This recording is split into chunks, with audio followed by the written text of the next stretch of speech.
नमस्ते, मी सहाय्यक पोलीस निरीक्षक दिलीप ढेरे, बार्शी तालुका police station.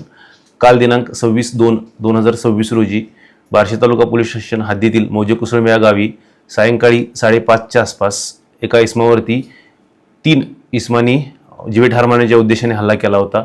त्या गुन्ह्याच्या तपासाच्या अनुषंगाने आम्ही 2 पथके तयार करून वेगवेगळ्या ठिकाणी तपासकामी पाठवले होते.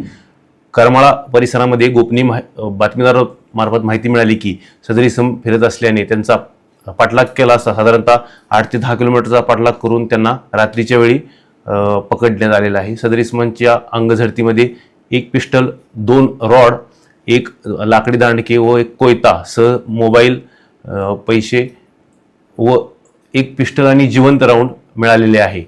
त्यांना आज रोजी अटक करून माननीय न्यायालयासमोर हजर केले असता माननीय न्यायालयाने त्यांना 2 मार्चपर्यंत पोलीस कोठडी दिलेली आहे.